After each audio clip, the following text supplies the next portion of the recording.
Welcome in to the Ahman Green Show on 93.7 The Ticket and theticketfm.com. 12-year NFL veteran. He's got some speed to go with strength. Huskers and Green Bay Packers Hall of Famer. Shovel pass to Green into Vikings territory. Finally brought down. And University of Nebraska eSports coach. Green all by himself. 20, 10, touchdown. 98 yards and a Lambeau leap. Here is your host, Ahman Green. Hello, welcome to the Ahman Green Show.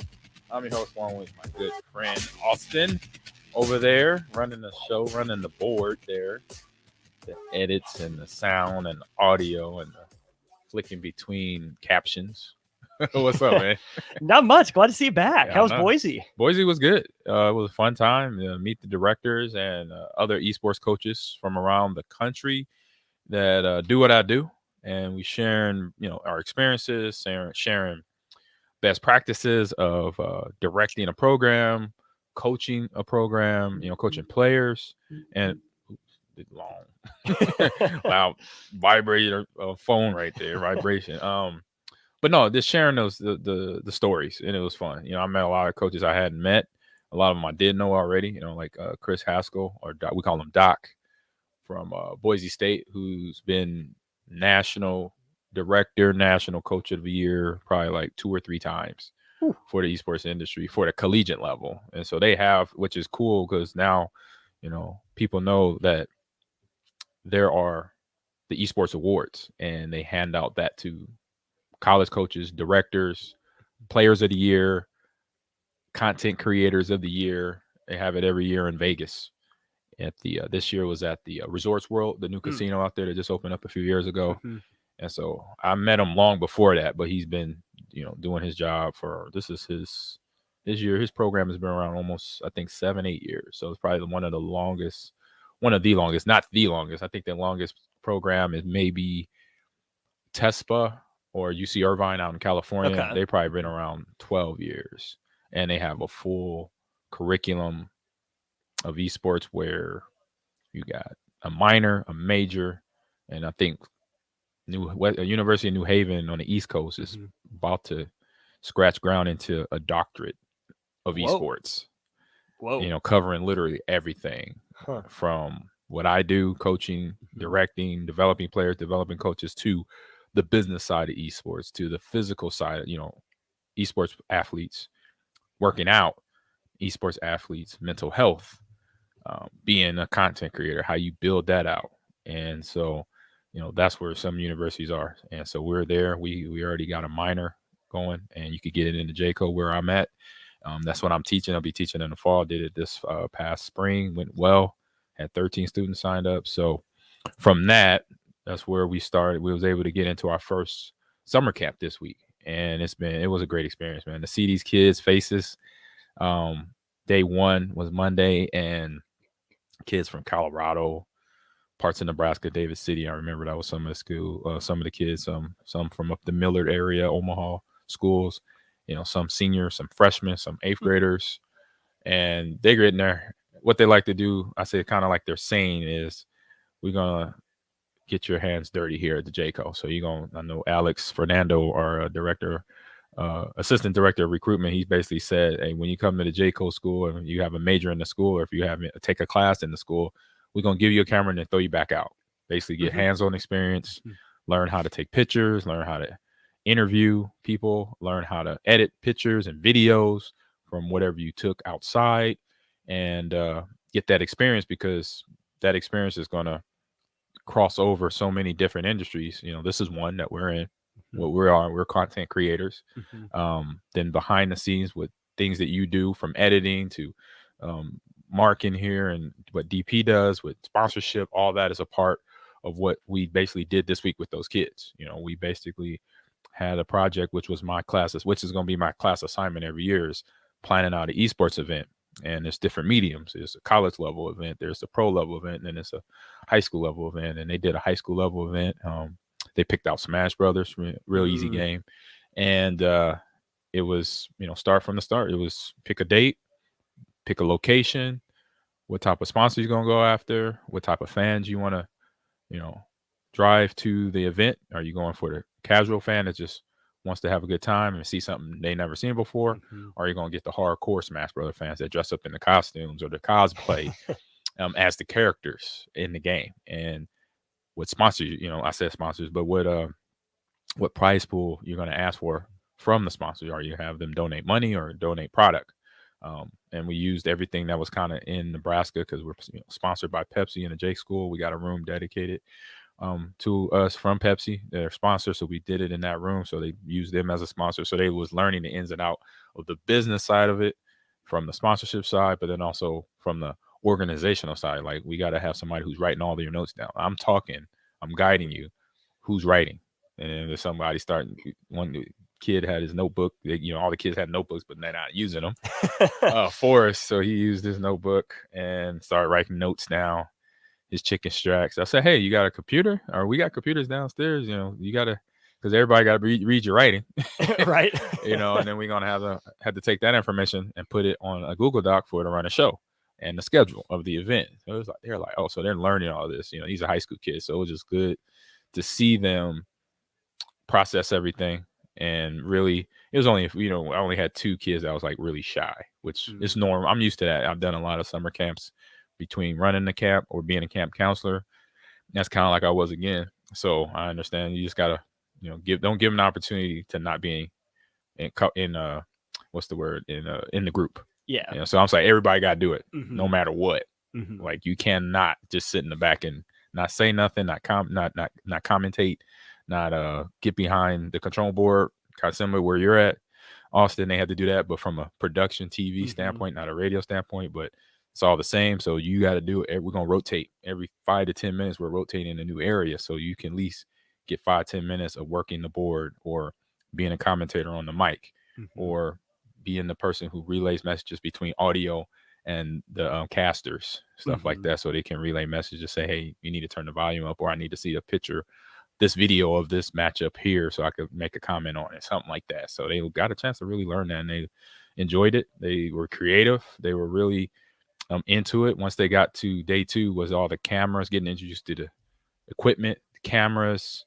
They had little gimbals, little this one thing called the OSM or something, OSM, or I forgot how to spell it, but it was a little camera, little micro camera that's built on a gimbal, and you just plug it, turn the power on, and it goes and it records. You hit it, and you could, even though the viewfinder is small on it, the picture is actually a bigger picture. That's what we had to tell them. So you didn't have to like walk real close because you see a picture that's small. It's not going to, translate onto the big screen of a computer. It's going to be a regular size photo or a video stream. So they're like, oh, okay. So it was good for them to see all that. And then as the Wednesday and then yesterday and then today, got the official presentation. They call that the capstone, that they're capping off the event. And so yesterday was like the rehearsal, and our website was a little wonky, but we just only had like 2 hours to work on it, which is not a long time. No. I told him, I said, don't worry about it. We're going to have time on Friday. We had a lot of time, but we had to do a lot of different editing of all the video, the photos. I think myself on my cell phone, I had over 60 photos on my cell phone. So I can't, and we had people in the group taking pictures. And so I can't imagine they had regular, Canon and Nikon cameras, Nixon or Nikon cameras. So I can't imagine they probably had 200-300 on there. And they learned, like I learned a long time ago, about editing. And it's like people win Academy Awards for editing stuff, pictures, photos, videos. They got trophies to put on their mantle for that stuff. Yeah. And it takes a long time to do it. Not quick. Yeah, you don't just edit a couple pictures, think that's it. No, we got all these 300 pictures we got to walk through and look at, and video footage of 4 hours of us doing what we're doing. They're like, oh, I'm like, yes, y'all doing it. I'm gonna sit in the back, watch, and help you, with the computer if you need help. We had a couple of the club players like Z that comes in to the show, and Jaden was there, and Sam was there too.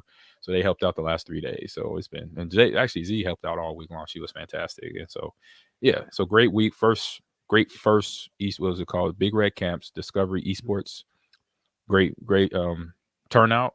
The kids were like already saying, I can't wait to come back next year. I'm like, good answer. That's what we want to hear. I'm like, perfect. And even some of the kids was like, actually, I thought more, and something I was already thinking about pre-camp was that next year we'll still do this production side of it where they learn kind of a business part of it along with the career opportunities, but then do a legit, just like you would do any traditional sport camp, football, baseball, basketball, where we'll do a Fortnite, League of Legends, Apex Legends camp so you can learn how to play those games better. Nice. Especially here in the state, we have League of Legends, we have Overwatch 2, we have Rocket League, and we have StarCraft. I just got far. I do have one faculty member that plays StarCraft because that thing Alan? is Alan. Yes, knew it. So he could coach. He could maybe do a camp of. He would love. I know he would love because I remember when we first met. That's all he talked about. So, and that's a game. I have it on my Activision server. I haven't. I downloaded it. Just haven't played it a whole. I think I played it one time. It was like, what in the heck is? I was like, I knew I got to put troops here, and then you got to organize the like it's chess, not checkers. But I'm like, I'm definitely lost at this, but that's okay. That's what we do in gamers. We figure it out as we go. So we're gonna be getting more into more like instructional of getting better at games, along with teaching that there's production and there's job opportunities beyond being a gamer and being a real successful influencer, content creator, streamer. Well, I'll be there for that part then. Yeah. I need all help I can get. 100%. Yeah, we could do that for you, Austin. Yeah. I appreciate that. Yeah. I will say everything you've said sounds exactly like my experience at the J School. Oh, yeah. I had no idea what I was getting myself into coming out of high school into college. Mm-hmm. First year, there's a little bit of the outside, the classroom here, take a camera, that sort of thing, kind of introductory. By the time sophomore year hit, that's basically all it was. And honestly, it made going to normal class harder. Like, I just have to sit here and listen now. I just let me go out and do something. Yeah. And that's what I loved so much about my time at the J School was it wasn't sit in a classroom. Like, yeah, there was some of it, take some notes, learn the finer details. Learn how to sit up properly while you're talking, how to project. That stuff you got to learn and write down and kind of memorize. But everything else, though. But then you get on the field. You get out there to actually create projects, create content. And that was more helpful than anything I learned in the classroom, not just knowing what the skill is, but how to actually apply it. Yeah. And then the other thing about the J School that I'm sure you can talk about too, is just all the experiences that it provides. They have so many connections. Like I only have 2 feet, but I feel like I got 7 or 8 of my feet in different doors. True. Just from, knowing people at the J School, talking to them and their connections.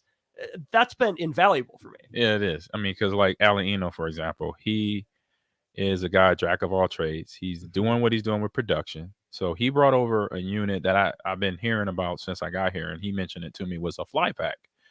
And I was like, okay, what is that? He said it helps us with, if we got a remote stream, similar to what radio does, but for PC gaming. And so I've been hearing it all year in conversations and meetings, like, hey, we could do the fly pack over, planning out our esports facility.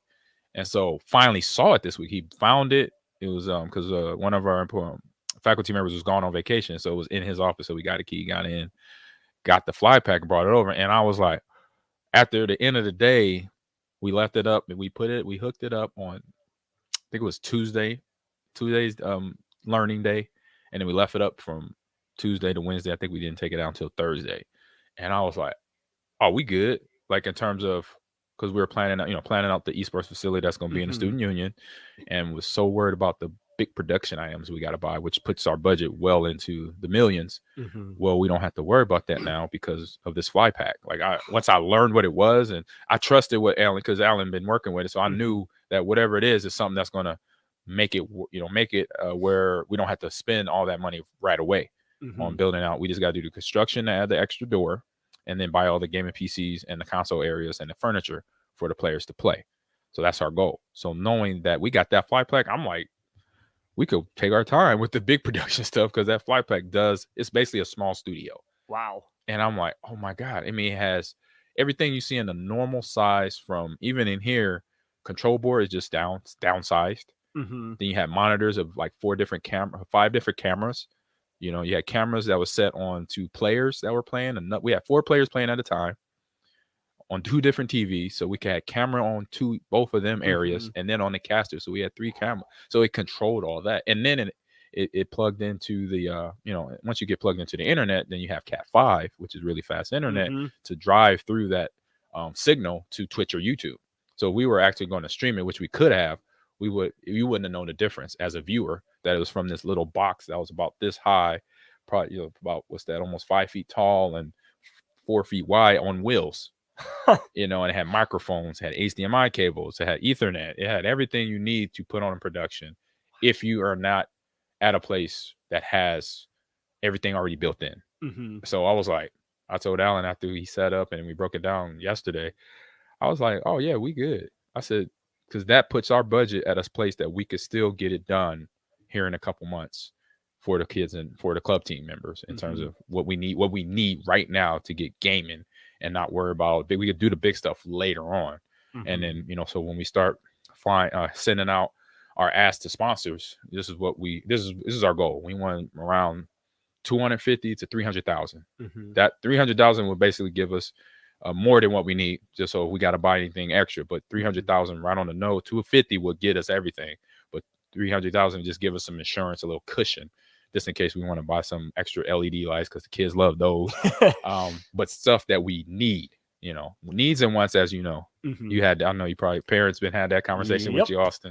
So there's needs and wants, and our needs right now is, you know, our gaming PCs, our consoles, our furniture for those areas. And then we have a fly pack, and maybe we could buy another one, you know, maybe have two. That's what Alan mentioned. We could buy another one now because it's, you know, this one is a couple years old, but it still works. But if you buy a new one, pay a little extra, but you get all the updated items that goes into a fly pack. So I was super excited to hear it, and just a little bit more comforting to hear that information and see it. So I know come fall that we have a chance of really getting this thing off the ground.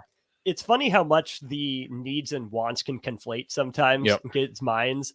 I need this new chair. I need these lights. No, what you have works. Yeah. It'd be nice. I get it. But I pulled up that fly pack really quick. I'd never heard of it. Me neither. Pulling it up. My goodness. How do people do this with technology so quick? Right. And it's like, I had a friend of mine that works down in Texas. He owns a esports production company called Exposure out of Arlington, Texas. His name is Danny Martin. You can look him up.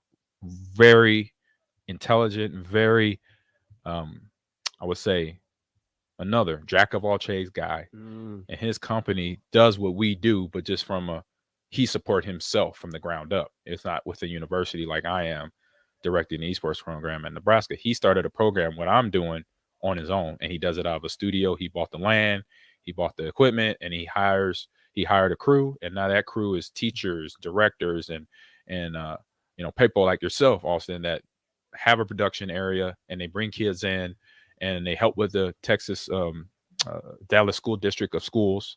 I know my daughters grew up down there, so they're in Carrollton area, so Carrollton School District and Arlington School District, from Dallas main proper school district, and the kids come to their facility, or they go to the schools from the high school level or from the elementary level all the way up to show them and show, you know, what I just did with these campers this week. They do the same thing, and that's what their job business is. And so, you know, connecting with him is just knowing what he's done that from the ground up on his own, and kind of giving me some tips. We called him one week too to get some information about, you know, he brought up the fact, he said, this is what I've done with bare minimum. You don't need all the bells and whistles right away. You just want to make sure you got enough computer, or I say enough memory to GPU, and enough bandwidth of internet or whatever you're pushing through your building to make sure to go online. That's all you need. And then you need, you know, instead of these webcams, get these. Instead of this JVC camera, get this one, you know, a little bit cheaper. And just knowing that sometimes, because since esports as an industry that's still new, especially at our level, that sometimes you don't need to go for the big things and big, pretty, nice, shiny things right away. You could take your time, build up slowly, and then eventually get your program or whatever you're trying to design there sooner than later.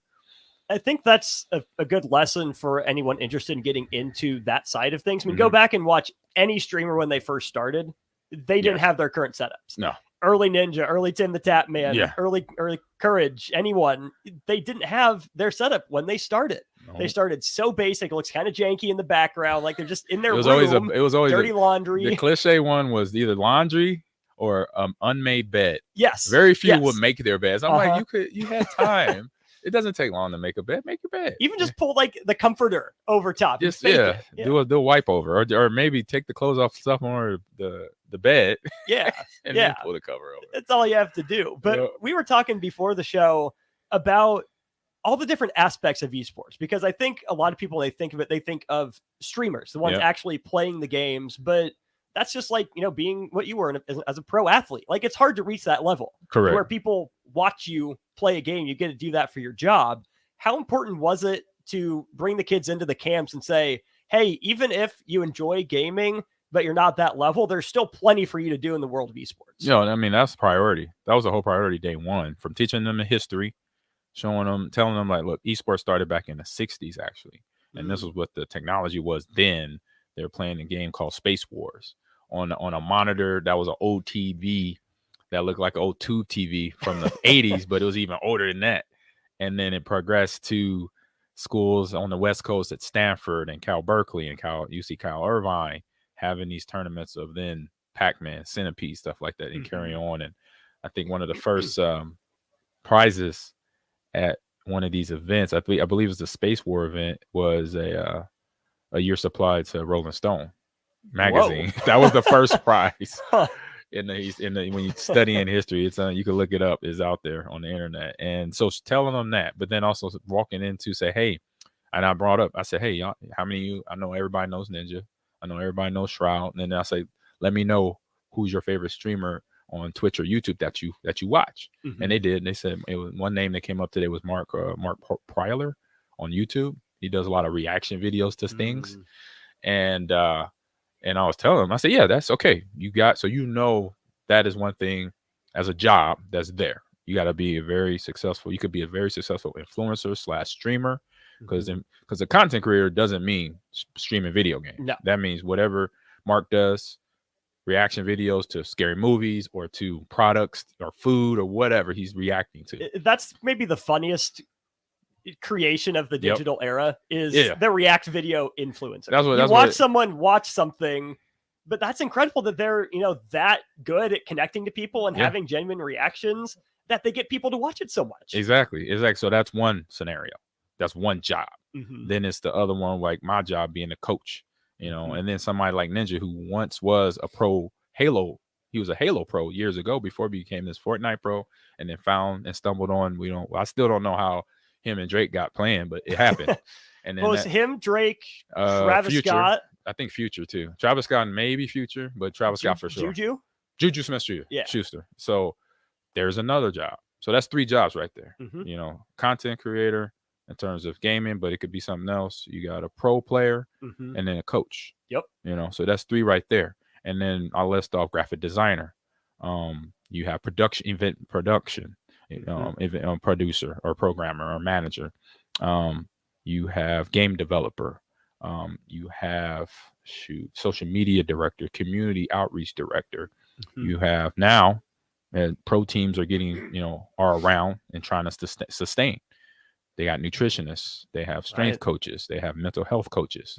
And sometimes that person is all the same person. So they're wearing 3 different caps. Then you have commentator, or what we call in the esports world, shoutcaster.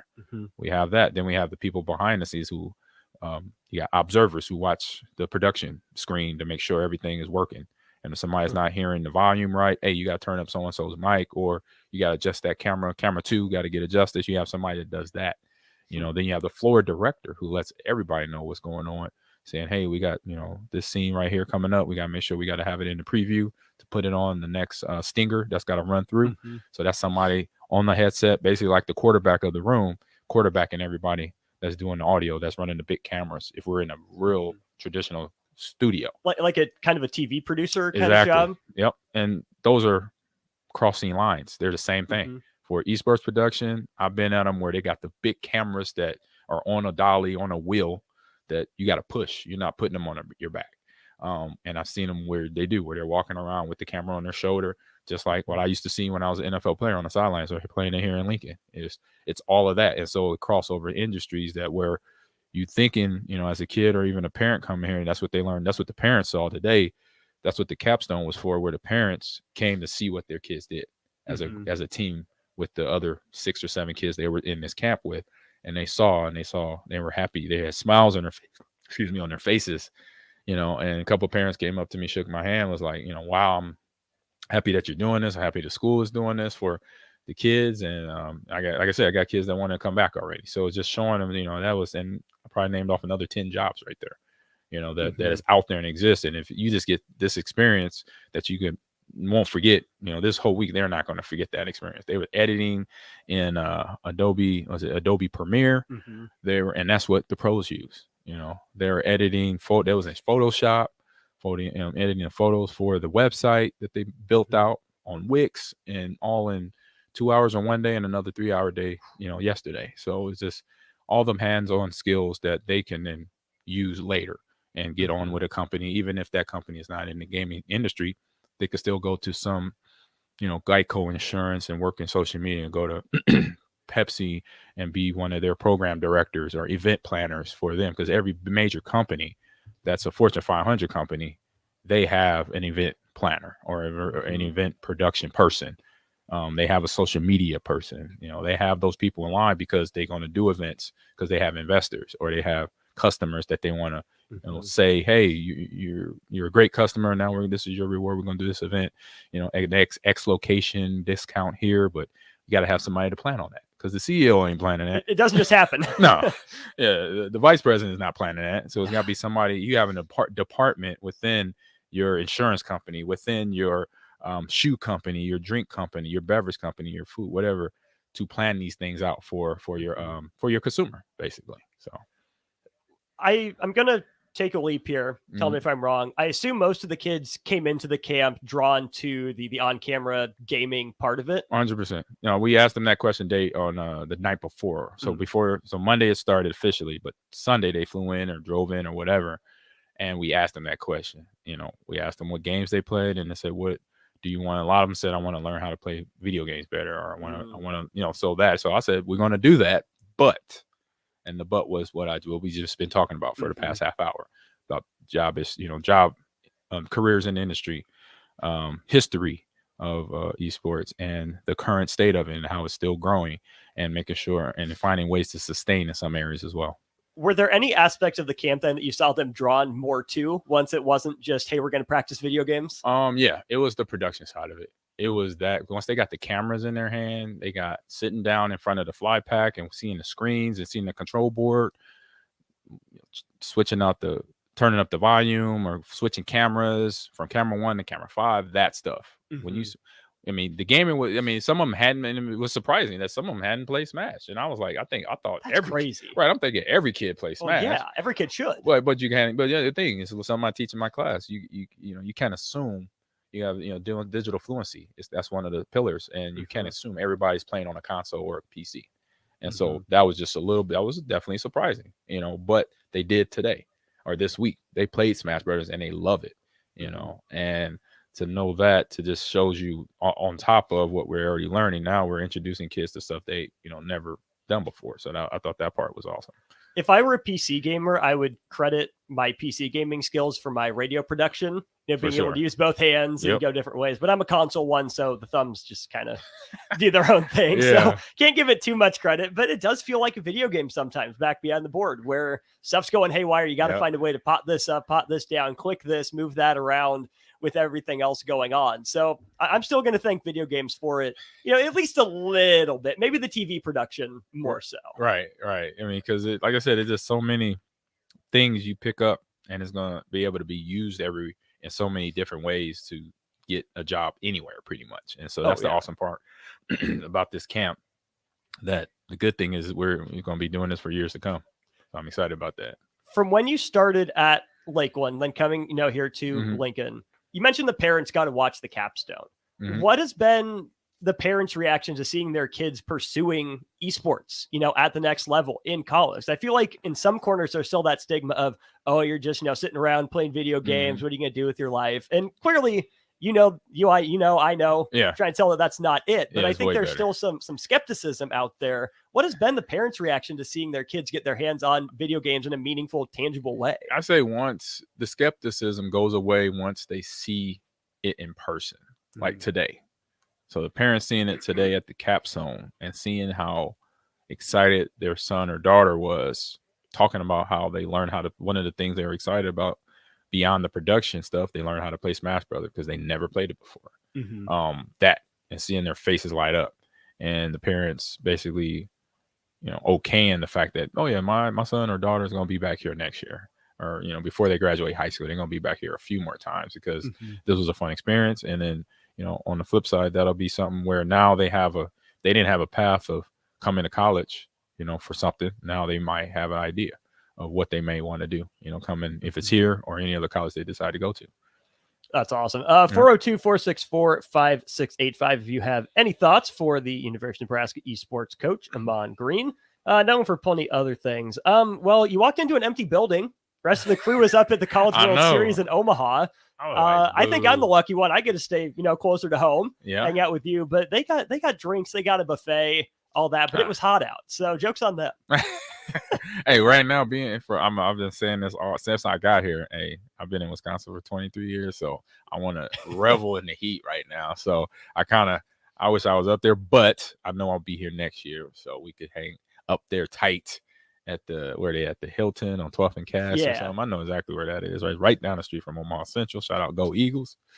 There, but no, when I saw the timing of it, I was like, dang, I gotta go back and move. But priority first, gotta get that move in, get it done, and then get everything situated and be ready to come back here late. I said mid-August or mid-July, early August, somewhere in there. When you got back to Omaha, were you a CWS guy? Oh no, yeah, I used to go every other game. Good friend of mine had his mom and dad had seasonal tickets for it, and yeah, we would go. Even though at that time our team wasn't creating a whole lot at that time, but I know they've been there. In Nebraska, we were not even sniffing it when I was here. I was like, dang, it would have been nice to see the Huskers or Creighton Blue Jays in there. I know Creighton's been in there a few times, but I remember watching Virginia Tech win. I think Oregon State win. I remember it was just cool to see. Me growing up, I grew up in California, and the cool to see Cal State Fullerton and USC, UCLA come in town, and then Florida or Miami or Pepperdine, stuff, schools like that from a place, places I grew up was like cool seeing them because they're like coming to the Midwest, and the fans were like, like this is Nebraska, seeing their faces, but it was still hot. It wasn't freezing cold like most people think. Like no, it's for a season. It gets super hot. And I'm glad they're here in June, not July. Oh boy! If College World Series was all the way till mid July, August, oh my goodness, it wouldn't be. It'll be some health concerns because of the humidity and the heat that takes place between, I say, mid July to all of August and mid September. It gets nasty here. I tell my friends that all the time that are not from here. Like, hey man.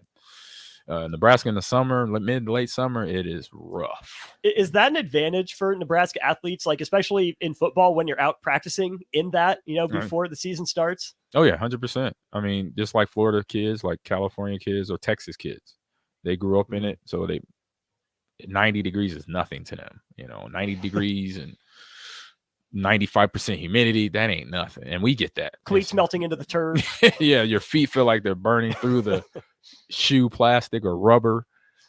So yeah, it's definitely an advantage. It gives you a lot of mental. You don't have to fight. That's one mental less block that you have going into a practice or a training camp or even a competition during that time of the year here in Nebraska or down south. When's the last time you swung a baseball bat? Ooh, I say batting cage about a year ago. Okay. Yeah, me and my wife, there's a batting cage up by the movie theater that we go to. I was like, let's go swing the bat. We got there early, so let's go get some coins and see if I can hit the ball still, which I can. But it was just, it's just fastballs coming out there. It ain't no change up, or I know some machines do. They throw change ups at you, and I was like, no, I want to at least feel good about myself. Well, they shouldn't throw change ups or breaking balls to people that just go to a batting cage for fun. Like, they have them fast. I know they do. Yeah. Well, I was like, I'm not gonna do that one. I just want to feel good with myself. Hit a couple homers out of here. Has DP talked to you about BP with DP? No, but I know he played. We got to get you involved. I'm down for that. Yeah. Between I saw on social media last week, VJ and Terrell with their 400 meter run. I got to get on that. And knowing DP, I didn't know he had the BP. I'm down for that. I will swing a bat. Good. I'm down for that. We got to do that. Apparently it happened last summer. I haven't been to it either, so I just got here over the winter. But apparently it's going to happen at the end of this month, then July, August, and maybe September. Ooh, I'm here for all that. Yeah. Yeah, school starts the 21st, so I'm going to probably get here a week before that. And I'll be here in July, too, and then because we're going to Big Ten Media Day. So I'll be here for that anyway. So I'm down for some BP. with DP. So it'll be 5 ticket people and 5 listeners that get to go have some BP with the Salt Dogs before their game. Apparently, Nick went to it last year. Strick, I think, hit the top of the wall with one, but didn't quite get it out. He's a baller. He's an all-around athlete. So you're a baseball player, yes, in your day. So we got to get you involved with this. Yeah, I'm going yard. I'm just letting y'all know. I did Brett when he had it, and then now Donald has it. Donald Driver, former teammates of mine at Green Bay. They get the Donald Driver softball charity celebrity, all that blah blah blah up in Appleton, Wisconsin, where the Timber Rattlers play. And even though it's softball, I knocked it out of the stadium. Nice, let's go. Right field line. Basically, it's like the stadium and then like the freeway. It almost went onto the freeway. Woo. So I still got a little power. Wait, so did you swing lefty too? Oh yeah, yes. Ken Griffey, another baby. one. Yes, indeed. Oh man. Yes, indeed. And the kid that's there, Julian Rodriguez, up in Seattle. Yeah. That was I said growing up, that was my team because of Ken Griffey, because he was a lefty. He also played. He had a football background. He did. And his dad was awesome too. I was a fan of both, and it was more the fact that he was a lefty. And I was a kid. I was like probably 6 or 7. I found out he was a lefty. I was like, oh, sweet, just like me. Because you know how we get lefties. We get the bad rap. We do. But we the ones that are in our right mind all the time. Amen. Yeah. It's just, why wouldn't you? Most people throw right-handed, so you have that advantage. You're a step and a half closer to first base. Yep. I tried to do that with my coach. Like once I really learned the game growing up, I started playing when I was 10. So between 12 and 14, I was like, hey, between button and all that, I said, let me play first base because, I can catch it. I'm limber and I could, I'm fast. I could run people down. They was like, no, we need you in the outfield. I'm like, dang it. I could play first base though. It's not hard, It's like, whatever. All right, I got to play center, left, right. Let's go. That's the issue with, young first basemen. You have there are 2 prototypes for young first basemen. The really tall, lanky ones that can stretch, or the guys that don't move. It's so rare to have an athletic first baseman, right? And that goes so far. I would have been that. Yeah, I would have been a very athletic first baseman. And then, because I remember my teammates would laugh how fast I could run the first base. I'm like, what's so funny about that? It's like, it's ridiculous. Like you don't even get out. I'm like, nah. I was supposed to. I saw the dribbler. I hit a dribbler between second and third. Pew! Hey, trying to make this happen. Trying to get some points on the board. Y'all, we got to generate runs here. Like, what you talking about? So, that's all I could do. I mean, I was 5 foot, 100 pounds going into high school. Okay. So that was my strategy. It was just bat weighed about as much as I did. So can I get behind it? Can I push it that way? Yep. And trust my legs? Yep. That's the move. That was strategy. That was strategy right there. Double squeeze plays too. We were doing that out in Cali. I had a couple of those. That was fun. All that good baseball strategy stuff. Oh yeah. Mm-hmm. I will say, I was with you. Getting moved to the outfield was sad. It was. I was a shortstop growing up, and I'm like, give me a shot to compete. I've handled it. I can do it. Right. But they moved me out to the outfield when I got to high school. I love it. I never want to go back to infield ever again. Yeah. Outfield's great. Yeah. I was that kid that if it was a hitter's game or a pitcher's game going on, excuse me, I'll be sitting there messing with the butterflies or the moths. Oh yeah. Or the birds flying around me out there. And my coach be like, come on, pay attention. I'm like, it's a no-hitter right now. Khalif is doing fine. Like, I got it. I'll hear the bat, the ball in the bat. I'll hear it. I'll start looking in there. I better find it quick, so. Coach, I'm fast enough. Coach, I got the reaction. You trust me? Come on. That's why you put me out here. I got enough reaction time. Yeah, get on it. Who was the best baseball player you played with growing up? Ooh, that's a great question. Besides yourself. I played on this team before, in Cali. We were the Angels. So that was we were the the professional Angels right down the street in Anaheim at that time. And then so we're in inner city Los Angeles. Now we practice at a field called Rancho Park. It was part of basically Dorsey High School, so famous Dorsey, Los Angeles Dorsey High School practice fields, and so that's where we practiced at every day, and we played our games on the weekends. And we had a squad. Like I started at 10, and they already won the championship like 2 or 3 times before I got there. Ooh. So they had good coaching. The coach, his name was Cliff. Can't remember Coach Cliff's last name, but I knew he was a pitcher in the Negro Leagues. So he had professional experience. Wow. Get some fantastic players. And so he taught us. That's how I knew about a squeeze play at age 10 because of him, and how to bunt it. Knowing that the speed I had, that's why I was the person bunting, because I could get the first base. And then the other fast player we had named Darius, he's going to score. I'm going to get, then we got to score and somebody else in scoring position, especially with my speed. Like I would get on first. He said, "Oh, we're in scoring position." I'm like, he's like, "You're fast." He's like, "Don't worry about it. You're in scoring position." I'm like, "Okay." I didn't know. I'm a kid, like, and humble. So I'm like, whatever. All right. And so, we had a couple plays. So his son, Khalif, he was a fantastic, like he was pitching no hitters. He was throwing everything, curve, changeups, sliders, everything. Love those kids that listen to their pops that played in the majors. Right. We had another kid that was our catcher, and he was like one of the more bigger kids. He was kind of like my size. And his name was Stacy. Perfect catcher name. Oh yeah. Stacy. Yeah. Oh yeah. And he was like I said, he was thick like me. So having me in the outfield and Stacy at home plate, who could actually, like, he could throw from home plate on his knees. Ooh. And then when I batted fourth, he batted fifth. So we're like back to back in the order. I was cleanup, and then he went right after me, or a couple batters after me. That's unfair to have someone as fast as you batting cleanup as well. Right. My goodness. Yeah. And so we had a little squad, and we had role players, guys that were really good hitters, but weren't very fast, like running the baseline, or vice versa. weren't great hitters, but they knew how to bunt or something like that, or they were good in the outfield, at shortstop or first or second. And then the other outfielders, we had one kid named Burbick. He was kind of built like me too. He worked right field or left field, and I was center. By the time we got done, we won. When I got there, so they already won 2 or 3. When I got there, we won another 3 in a row. And it was amazing. And we never, what the crazy thing was, we always wonder why. I always wonder why. I never asked them. I might, whenever I go back to California and talk to our friends, all those guys that were my teammates, say, hey, why we never signed up for the Little League World Series?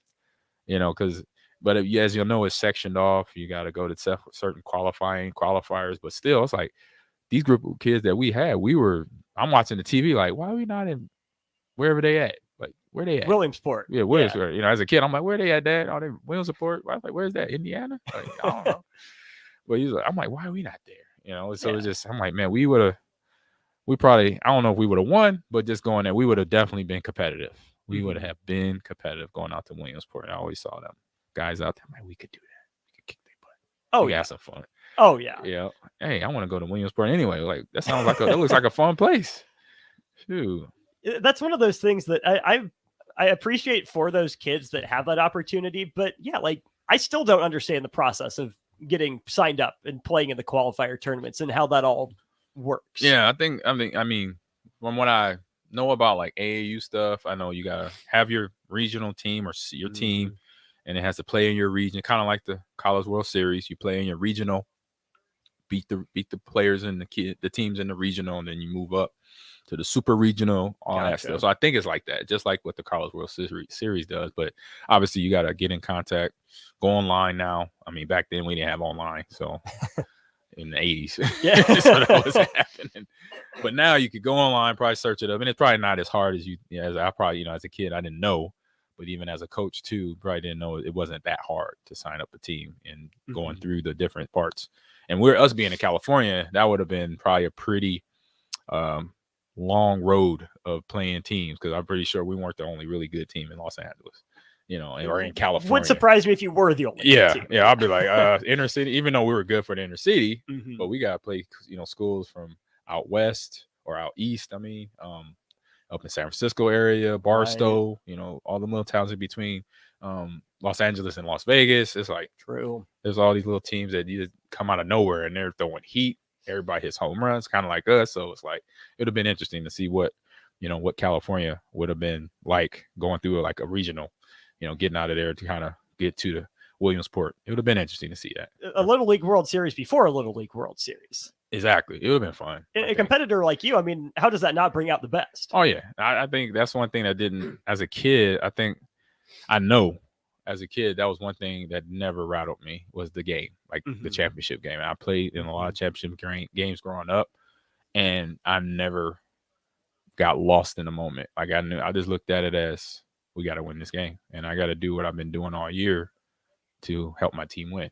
If we don't win, okay, we just get ready for next year. But I'm gonna do what I've been doing. I'm gonna catch the ball, run the ball, tackle, whatever. And I think that's where I mentioned this in the first time we've been talking. Just my mental as a kid. My mom and dad and brothers, sister, family members, coaches that just molded me. I just had that mindset. Because I remember we kind of played in something like that in football when I was with the Boys Club Bears. I explained that story earlier shows, but that was the closest thing I came to like the Little League World Series of football.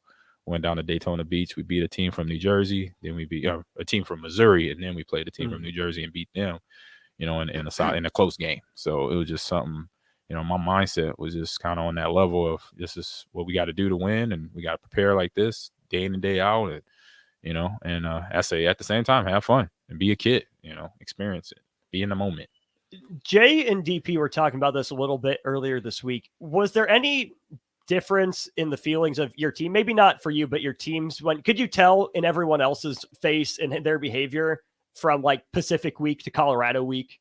Spring that again. Say that one more time. Yeah, like the difference of preparation. Could you tell, like, even if you're approaching it the same way, regardless of how big or small a game might be, was there a different feeling around the team, whether it was, week one against a pushover rivalry week? Yeah. So you said Pacific for my freshman year, right? Here, no. And it was because the player, it was probably you have some players be like, oh man, this is going to be an easy game. You might hear that, but it wasn't something that was continuously said because of what the word was to that was Coach Osborne would always repeat, we treat everyone like they're undefeated and we treat everyone like they're just as good as us, if not better. So, and we respect our opponent. So no matter if it's Pacific that after this game, their program might get shut down, we got to play them like this is the national title game. And that's how some teams that we knew, coming into our building or going to their road, on the road that they're facing us like this is their national title. This is their Super Bowl. This is their World Series. I remember my freshman year at Washington State. There was the first and only team to have us down by 7. Wasn't very long. It was like maybe a quarter, not even a whole quarter, but still we were down 7 points at home. And if a couple more mistakes, we could have been down even more and maybe lost that game. So we ended up turning it around. Offensively, defensively. Offensively, got moving again, but defensively came up and did their job. And then, later in the season, I think, maybe a game or two, maybe the Kansas game, it was a little rough. We ended up winning, but their offense, if they had any type of offense, it would have been more of a game down there. So it's just you got to keep that focus. And and I tell my players today, at Lakeland to the ones I'm going to coach in the fall, even if they know they've seen the film of a team, it's like got to treat them like they're the best. They're the other best team on the field, and that's how we got to play against them. Because if you don't, there's a chance you're going to lose. And that takes mental toughness. 100%. It has to, because it's so easy to lose focus and overlook someone. When you look at the teams that you played on, was that something that was developed when you got into the program, or is that something that the coaching staff recruited? From at Lincoln? Yeah. No, that was something that was already there. It was like something that the players were kind of saying it in their own way. Okay. Lawrence, Clinton, Coach Solich, Milt Tennifer, they were saying it in their own way, but they were saying it, all the time. I heard it all the time. And I kind of, and I knew it because of what I've been through high school and Little League, on that Bears team, on my baseball team, on Omaha North, Omaha Central. It was that, look, I don't care who's in front of me. I'm not afraid of them, but I got a lot of respect for you too. I'm not going to fear you, but I'm not going to just bow down to you because y'all played a great game last week or y'all won the state title last year. No, I'm going to give you everything we got. I'm going to give you everything I got. And I'm going to if I'm the team captain, I'm going to help my players get motivated to where we're going to hit y'all as hard as we possibly can for 4 quarters. And if we lose the game, you're going to be like, you won't even feel like you won the game. You're going to feel like you lost the game physically because we're going to beat you up, pertaining to football. So it's just like you got to have that mindset. You got to respect the team you're playing no matter what. And you got to play hard. You got to play your game. And don't let no information of how good they are or what they did the year before to sway you off of that. And that, back to the esports camp, that was the first thing, one of the students ask me, like, what's the one thing that they just came out? I asked them, I think I said, hey, you got any questions for me right now before I go into my lecture here real quick? And they said, yeah, what is one thing you would give us about being an esports player? And I'm like, great question. I say one thing I would say, have your mental together. Don't let anything rattle you. I mean, it's whatever game you playing, Call of Duty, Madden, 2K, League of Legends, don't matter. Don't let you, once you get tilted, it's over. Once you get start raging, and it's like a fad or a fun thing to do. Like, no, that in a serious game standpoint, that's not funny, because now you cannot be the player you're supposed to be. You can't focus. You're frustrated. Whatever's running through your brain that's frustrating you, or whatever's running through your mind or your ears, what people are saying, because they're saying it in the chat or whatever. If it only takes that much, then you got to work on the mental side of it and being focused and tied down to a certain mindset during game time, no matter what. Does that fall under the umbrella of like digital citizenship? Yes, that's part of it, because it's part of teamwork. It's part of how you talk to one another. It's part of digital literacy, fluency to it's a part of it. I can't remember exactly what it's called, but it's similar to sportsmanship. So it's that part of the game where, as an esports player, that they're going to learn. A lot of them know already, but the good ones really know. But some of them still have to learn that. Look, it's going to be times where somebody's going to say something that, off kilter to try to throw you off your game. That's what trash talking is. That's old school. Playing 21 in the driveway or on the basketball court in the neighborhood. Somebody's going to say something, try to throw you off. Ahman, you suck, or whatever. That's part of the game. That's a backyard basketball rules. Hey, I'm a trash talk and get you off your game. I'm like, I just laugh, like, I don't listen to that. So go right ahead. You can talk all you want. You can talk till you blue in the face. I'm not going to listen to a thing. I'm going to keep scoring on you, doing my job. And so teaching them that. And I told them that, and they're like, oh, I'm like, yeah. I was like, you could be the best player in whatever game you're playing. But if it takes one little nudge of trash talking or a game going not your way to rattle you or tilt you, then at the pro level, it's gonna be tough. Or you might not even see the pro level. But if you can handle all that, you'll be the best thing on your team. You'll be the best thing helping out your organization to win games. It's one thing when it comes from an opponent. It's another to interpret a comment from a teammate. Yeah. Or a teammate says something passive aggressive, or they say something in a joking manner that you take wrong. How important is it to handle even that kind of internal conflict? Maybe not intentional, but that arises like that. 100. It's priority number one. I mean, that's where we talked with the kids this week, is when among teammates, and I taught this in my classroom too. It's the part of the digital citizenship where, as a person saying what you're saying, you gotta know your tone, and you gotta know your teammate. If you know your teammate well enough, they'll understand the tone, your delivery. They'll say in their head, oh, this person is my friend, he's my teammate, they're not trying to hurt me. So it happens, this split second stuff. There's not a long conversation. It just happens to say, because that comfort level has been reached between you and that teammate. So you jabbing at your teammate in a game, in a heavy match, winning, losing, only a few points behind, that player is not going to take it that way. But if you and that teammate have not established that trust amongst each other, literally all hell's going to break loose. Because that player that you don't know very well, that you think you know well, that you say something sly to them or something, kind of off kilter, they're going to like, what you talking about, man?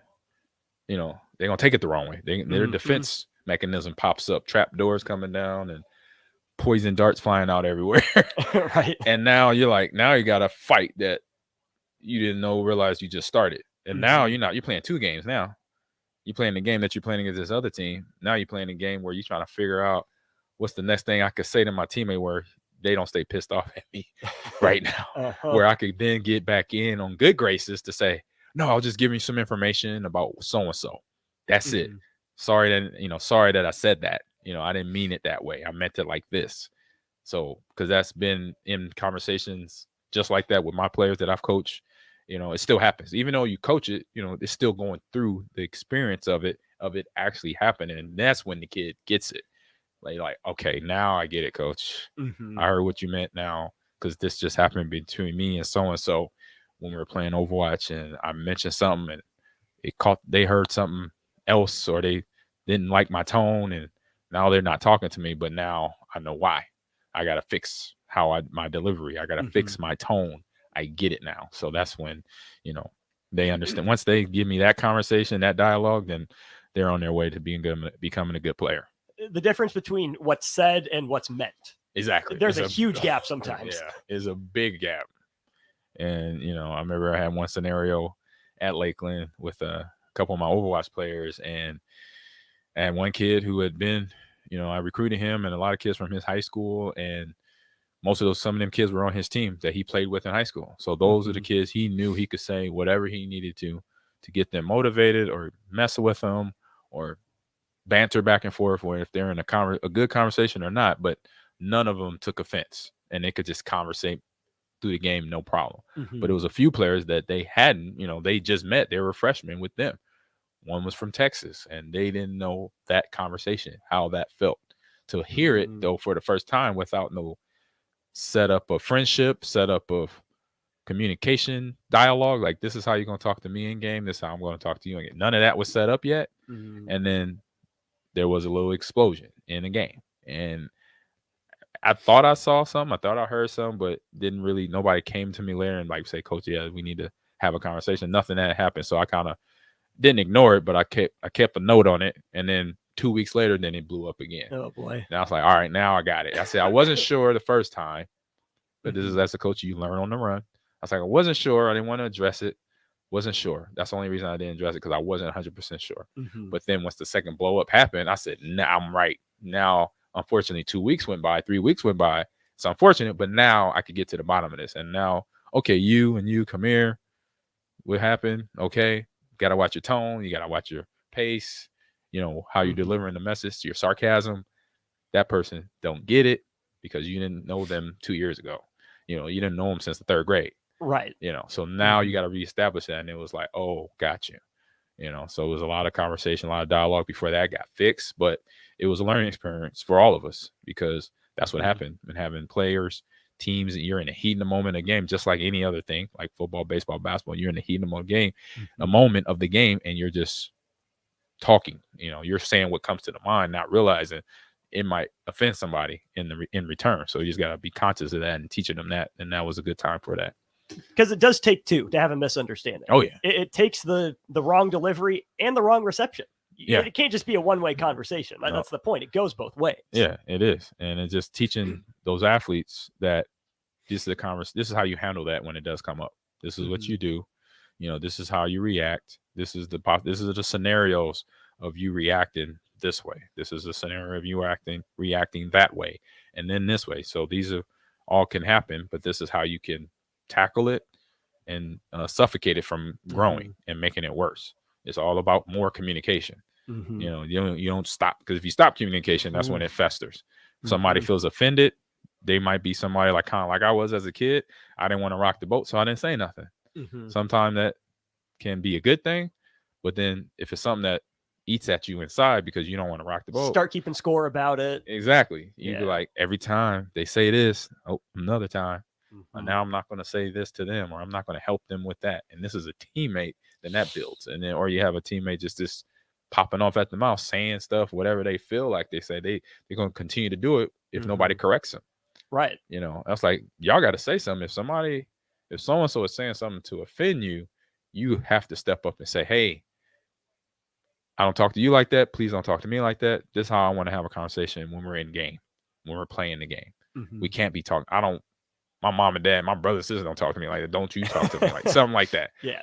So you got to have those important conversations and say, hey, look, I'm not attacking you. I know you weren't attacking me, but when you first said that, though, I was like, woof. I'm like, hold up. You coming off the top rope with that one. You can't come flying in there and like Ric Flair. You got to come down calm, the collective, but you got to, it's a learning thing. So just as my job as a coach, as a director, I got to show them that, teach them that, and make sure I constantly remind them of that when we have that going on amongst the players. For sure. Well, long weekend in Boise, long week at camp. I'm sure more to come. It's already been an hour. somehow. So thanks for making the effort to come in and get the show done on a Friday. It's been a blast. Safe travels, whenever's next. Yep, getting packed up and moving out of Wisconsin. Oh boy, coming official. We're gonna have a National Lampoon going on. Hopefully, it won't be no like busted tires or anything like that, or driving off the cliff like Cliff did.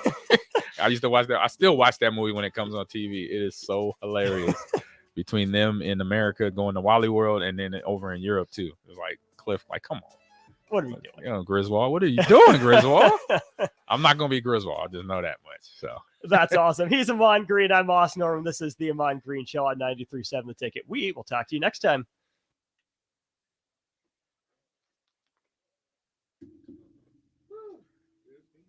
Yes, sir.